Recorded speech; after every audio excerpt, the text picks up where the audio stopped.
آپ نے بہت سی بیماریاں دیکھی ہوں گی جو بہت زیادہ تکلیف دہ ہوتی ہے، لیکن آج کا ٹاپک ایک ایسی بیماری پر مبنی ہے جو بہت زیادہ ہاریفائنگ اور سیڈسٹ بیماری ہے۔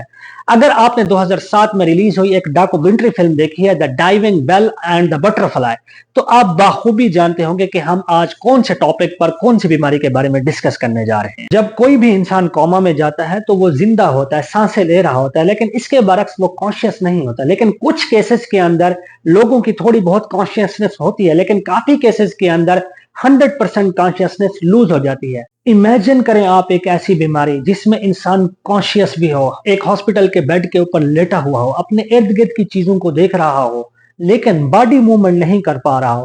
تو ایک ایسی ہی بیماری ایگزسٹ کرتی ہے کہ ایسی خوفناک بیماری جس کو ہم لاکڈ ان سنڈروم یا سوڈو کوما کہتے ہیں۔ اب اس بیماری کی بہت سی وجوہات ہیں، ان میں سب سے پہلی ہے کہ انسانی برین میں پونز ریجن کا ڈیمیج ہو جانا۔ اب یہ pons region basically brain stem کے حصے کے اندر پایا جاتا ہے جو کہ برین ہیمریج کی وجہ سے، برین سٹروک کی وجہ سے بلڈ ویزلز بلاک ہو جاتی ہیں اور لاکڈ ان کا باعث بنتی ہیں۔ دوسری وجہ ٹرامیٹک برین انجری جو کسی بھی حادثے کی وجہ سے ہو سکتی ہے، اور تیسری وجہ ڈی جنریٹو ڈیزیز جیسا کہ ALS MS اور چوتھی وجہ ہو سکتی ہے ڈرگ اوور ڈوز جیسا کہ باربیچوریٹس۔ یہ سب چیزیں لاکڈ ان کا باعث بنتی ہیں۔ لاکڈ ان سنڈروم کی سمٹمز کی اگر ہم بات کریں تو اس میں انسان کا پیرالائز ہو جانا، لاس آف سپیچ، اور اگر اس کی ڈائگنوزس کی بات کریں تو بہت سی ٹیکنالوجیز ہیں جیسے کہ MRI، CT اسکین، EEG کی مدد سے ہم اس کو ڈائگنوز کر سکتے ہیں۔ But unfortunately this disease has no treatment, but we can treat this disease with the help of